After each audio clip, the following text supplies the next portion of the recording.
The legend grows as Mr. Nans He-Man, the man with the power, adopted Daniel Naroditsky, that's 10 games, one in a row, on the 15th of January, that's today, 2025. They played a ton on chess.com. These games here are 3 minutes plus 1 second per move, and I'm picking up here with a couple of the absolute best. Danya now officially has to call Hans Dada. Never ideal, right? What do we see in game one? E4 from Daniel here, and Hans goes E5. And this game says a lot, because Hans plays some absolute trash. We get a Ponziani opening, but he doesn't play any of the main moves. He goes for this dodgy A6. Danya builds up this amazing center. Then Hans offers the queen exchange. I swear he's getting more like Magnus by the day in how he plays. Not afraid of endgames, but Danya doesn't go for it. Develops the sniper. Hans now keeps an eye on that knight G5 stuff, and we see takes, knight recaptures. These want to leave the board. Still, we don't see the queens come off. This is a modern movie. Got to keep those ladies on.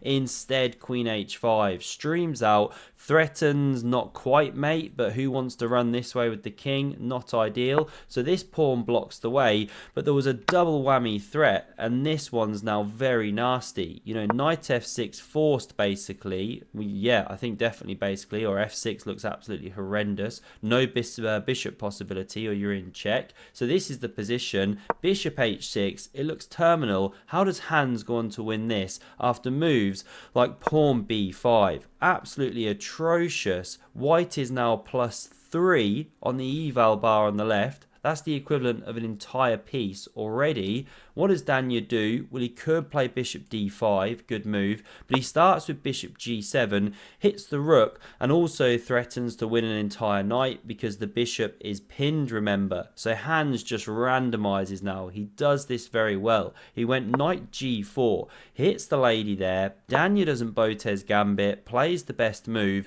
and with this centralization, he again threatens this massive check here. And he's hitting rookie in the corner, which is unprotected. So that's why we now see takes on c4 played. It is a good move. Now the rook drops, so Danya is an exchange ahead. This one has to save itself. You've lost your castling rights on both sides of the board. You know, this is stuck here forever. And after bishop d4 from Danya, this is now a great fight back move from Hans. He plays the c-pawn advance, and it hits the bishop. After takes, what's the point? Well, not captures, or white's got this, check, pick up the piece, so we run back. Instead, this is the idea. You gained access to the e5 square, Hans hops, and he's on the way to here. An octopus that Stoctopus can be proud of. It's what we now see after this Swish and Zug check. The king goes, this king recaptures the bishop, and now check, king f8, queen d4 centralizing, but queen g5. Of course, you keep the pieces on, and you go for the checkmating attack. Now you're threatening to invade on c1. No knight d2, or you get taken. You probably should have developed already there instead of centralizing the queen. But Danya now does this. He is still an exchange ahead. Better, but after king e7, threatening rook d8, knight takes, this one about to drop, rook therefore covers, hits the queen and defends, queen e3, things get real random now with knight to f4, or knife f4 as it's often said about knights that sit here or here attacking the king. And Danya goes really wrong here. His best defense is queen g3. You have to be careful for that if the king's on g1. You know, you can run into these kind of fork tactics, but here the king's on f1. It's playable, but Danya does this.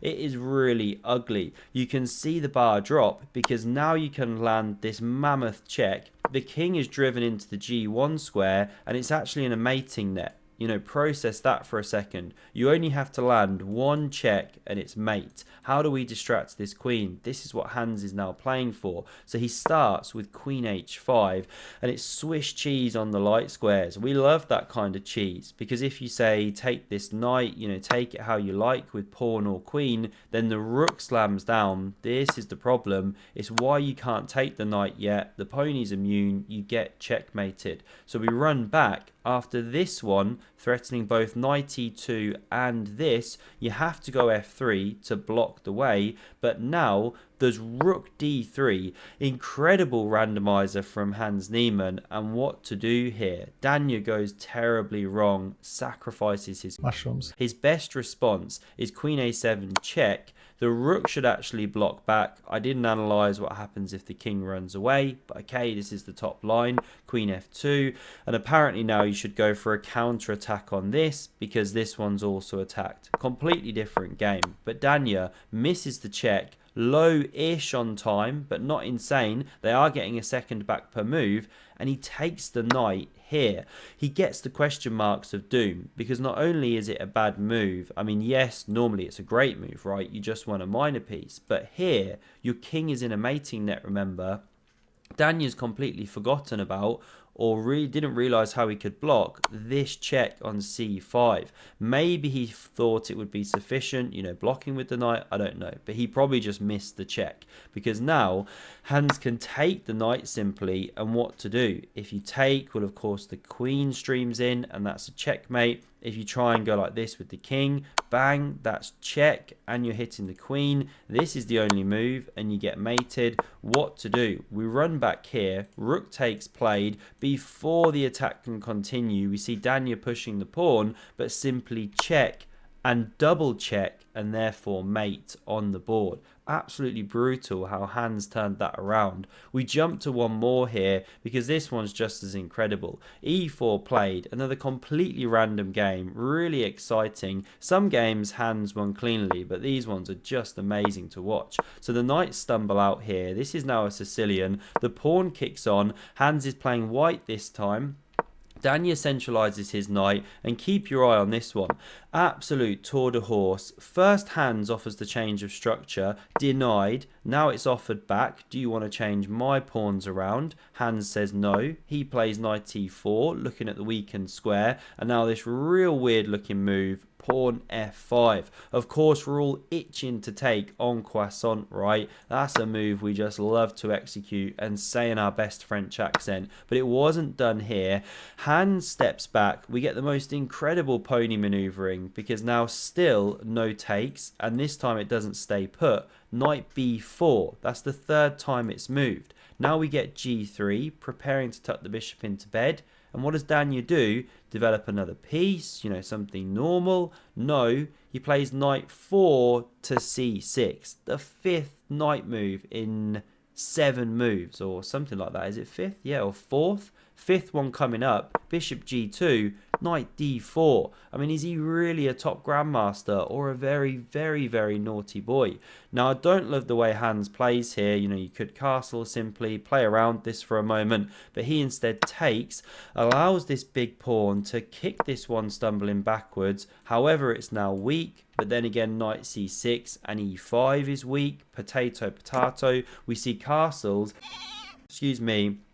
Bishop c5 is played here, and there's no time for f4 to defend this one, or you get absolutely bamboozled down this diagonal. You're losing a whole knight. So we run back, f4 not possible, and because this one's now defended, you have to do something about this. What does Hans do? Well, he could go d3, carry on that position, but he plays c3. A way weirder move, because now d3 can come, kicks the knight. That one could be weak, but first, this one's dropping, and it's defending. Danya's a pawn to the good. We see b4 played now to kick back the bishop.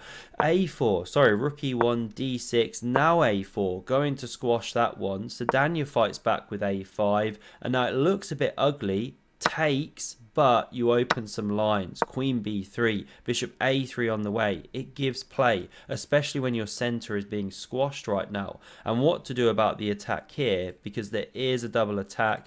d5 not possible, knight drops, you can't move the queen to help the defense, bishop drops, and if king f7, playable but looks very ugly. So castles is actually best. Jettison the pawn. That's a massive fork there. You just couldn't get out the forking way in time, but you can take with the bishop. Queen takes back with check. King h8, of course, and bishop a3, targeting that nasty pawn on d6. Hans very much fighting back, But there's a problem. Rook f6, great move, kicks that queen out of dodge, and now f4. Rah, you're just ripping open the white king, and this is what Danya does so well. Attack, attack, attack. We get rook e to b1, attacking the bishop. Does it move back to a7 or something? Very playable, good move. Even if this pawn collapses, it's not long for this world anyway. Well, no, he plays the absolutely swashbuckling, true to his style.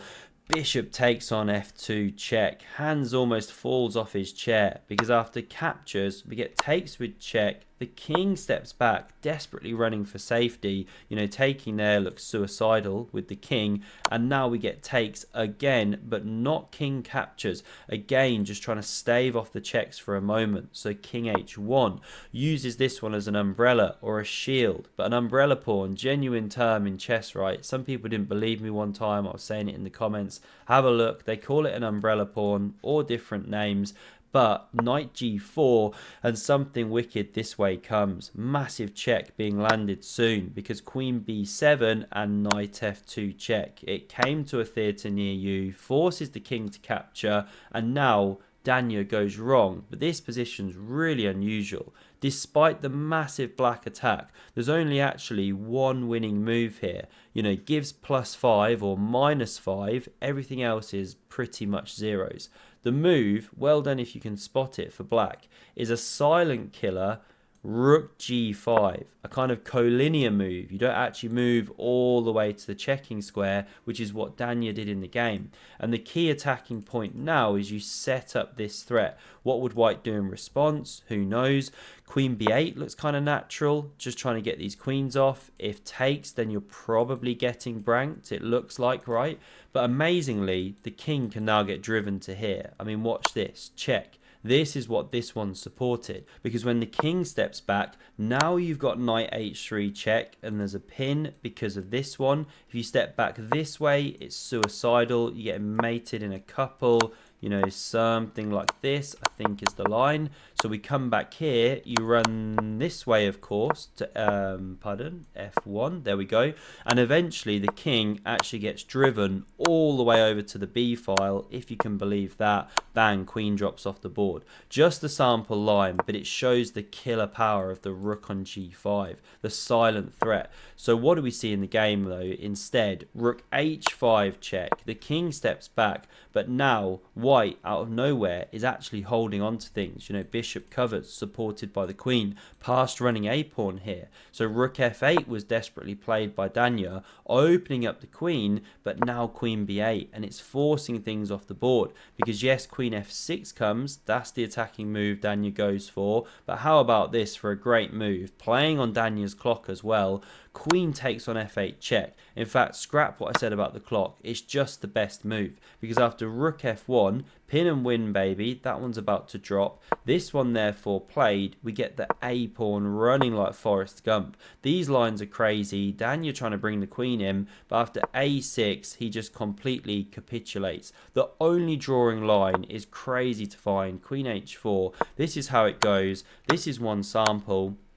And the idea is you even sack a rook just to start perpetuating. This shouldn't even be a perpetual normally, but this crazy pawn on d3 forces the perpetual, because if here it's mate, if you step back, you keep checking from here. If you block, then this is actually mate. Okay, don't do that. How does the line finish? Rook f1, queen h1, this kind of thing. Anyway, there were these stunning perpetuals with queen h4, but Danya misses it, goes pawn h5 to give the king some room, but look at the reaction of Ival Barovic over here. We now get a7, king h7 desperation, a baby girl born into the delivery suite, queen h4 on the board, bishop takes on d6, and we get resignation. Black's got nothing, or lost on time actually, I think. There's no check here, no check here. You know, what are you really doing? The queen's about to join the defense. I was trying to find a good square, there aren't any, but long story short, white is killing it. So that was how this game ended, and Hans took down Danya 10 games in a row. Adoption, brutal, cementing his place in the top 3 blitzchess.com leaderboard with Magnus and Hikaru. Hope you enjoyed something a bit different today. Thanks a lot for watching, and have a look at the video on screen for another incredible game of chess. Cheers.